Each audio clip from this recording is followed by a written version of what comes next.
नमस्ते management training series में आपका स्वागत है। इस वीडियो में हम मोटिवेशन ऑफ पर्सनल यानी कर्मचारियों की प्रेरणा के बारे में सीखेंगे। सबसे पहले समझते हैं कि मोटिवेशन क्या है। इतिहास में मैनेजर डर और दबाव का इस्तेमाल करते थे, लेकिन यह तरीका अब पुराना हो चुका है। फ्रेडरिक टेलर के वर्क स्टडी और एल्टन मेयो की रिसर्च ने यह दिखाया कि डर से नहीं बल्कि प्रेरणा से काम बेहतर होता है। एक प्रोफेशनल मैनेजर जानता है कि लोग तब सबसे अच्छा काम करते हैं जब वे खुद काम करना चाहते हैं कि जब उन्हें करना पड़ता है। मोटिवेशन वो कार्य है जो मैनेजर अपने लोगों को प्रेरित, इंस्पायर और प्रोत्साहित इनकरेज करने के लिए करता है। ये डायग्राम मोटिवेशन के इतिहास को दर्शाता है। पहले ट्रेडिशनल मेथड में फियर और कोअर्जन यानी डर का राज था। फिर सोच में बदलाव आया और मॉडर्न अप्रोच का जन्म हुआ जो जॉब सेटिस्फैक्शन और मोटिवेशन पर केंद्रित है। अब सवाल यह है कि वो कौन सी चीज है जो हमें काम करने के लिए प्रेरित करती है। इसका मुख्य स्रोत या मेन स्प्रिंग है महत्वपूर्ण महसूस करने की इच्छा। हर कर्मचारी चाहता है कि उसे एक योग्य व्यक्ति के रूप में पहचाना जाए। जो युवा यंगर जनरेशन है वे प्रशंसा और ध्यान चाहते हैं, वहीं जो अनुभवी या ओल्डर लोग हैं वे अपना योगदान देकर और दूसरों की मदद करके संतुष्टि पाते हैं। एक मैनेजर का काम यह समझना है कि उसके टीम मेंबर्स को किस चीज से रिकॉग्निशन और महत्व का एहसास होता है। इस डायग्राम के केंद्र में मेन स्प्रिंग है जो महत्वपूर्ण महसूस करने की इच्छा है। इसकी शाखाएं बताती हैं कि लोग रिकॉग्निशन चाहते हैं, चाहे वो इनाम हो या तारीफ। युवा पीढ़ी ध्यान चाहती है, जबकि अनुभवी लोग योगदान देना चाहते हैं। मोटिवेशन का पहला प्रमुख सिद्धांत है प्रिंसिपल ऑफ पार्टिसिपेशन।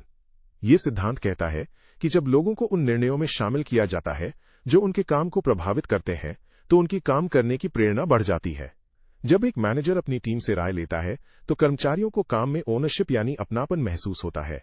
वे निर्णयों को सिर्फ आदेश नहीं मानते बल्कि अपना खुद का फैसला मानते हैं, इसलिए वे अच्छे रिजल्ट्स लाने के लिए ज्यादा मेहनत करते हैं। ये फ्लोचार्ट दिखाता है कि जब मैनेजर टीम को शामिल करता है, टीम इनपुट, तो उनमें ओनरशिप की भावना आती है। इससे उनकी मोटिवेशन बढ़ती है जो अंततः बेहतर रिजल्ट्स की ओर ले जाती है। पार्टिसिपेशन का मतलब ये नहीं है कि मैनेजर अपनी जिम्मेदारी छोड़ दे। मैनेजर को यह स्पष्ट करना चाहिए कि फाइनल डिसीजन लेने का अधिकार उसी का है। यदि कोई कर्मचारी सुझाव देता है तो उस पर विचार करना जरूरी है। अगर आप किसी सुझाव को लागू नहीं कर सकते तो आपको कारण समझाना होगा ताकि समझ, अंडरस्टैंडिंग बनी रहे।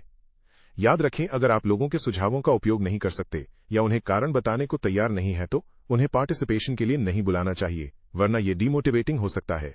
ये चार्ट सुझावों को संभालने का तरीका दिखाता है। अगर विचार उपयोगी है, यस, तो उसे लागू करें और क्रेडिट दें।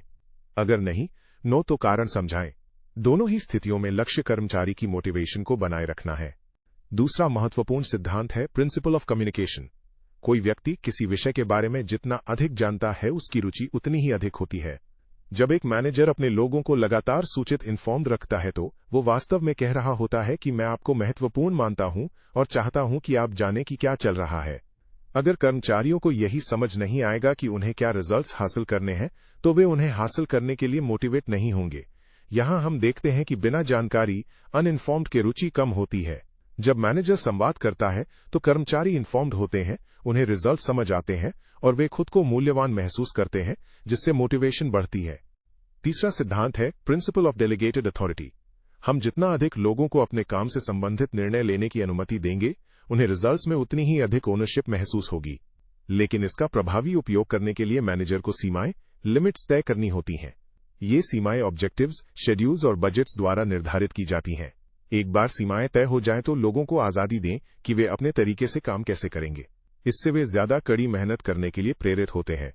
ऊपर का बॉक्स मैनेजर द्वारा तय की गई सीमाओं जैसे बजट्स और शेड्यूल्स को दिखाता है। नीचे का बॉक्स कर्मचारी का क्षेत्र है जहां उसे निर्णय लेने की आजादी है। ये ढांचा उन्हें परिणामों की जिम्मेदारी लेने के लिए प्रेरित करता है। मोटिवेशन बढ़ाने के दो और तरीके हैं, टीम वर्क और कॉम्पिटिशन। लोग चाहते हैं कि वे एक टीम का हिस्सा महसूस करें और साथ ही उन्हें स्वीकार करें।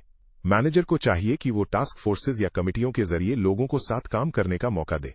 दूसरी तरफ कंपटीशन भी पहल, इनिशिएटिव जगाने का एक शानदार तरीका है। लेकिन ध्यान रहे, प्रतियोगिता निष्पक्ष होनी चाहिए और रिजल्ट्स की तुलना सही तरीके से की जानी चाहिए। जीतने वालों को उचित इनाम और बाकी लोगों को प्रोत्साहन मिलना चाहिए। ये डायग्राम दो टूल्स को अलग करता है।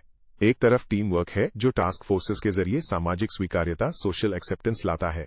दूसरी तरफ कंपटीशन है जो अगर निष्पक्ष हो तो कर्मचारियों में पहल, इनिशिएटिव और उत्साह जगाता है। अंत में सबसे शक्तिशाली टूल है रिकॉग्निशन। अगर हम लोगों के प्रयासों को लगातार पहचानते हैं तो वे लगातार कड़ी मेहनत करेंगे।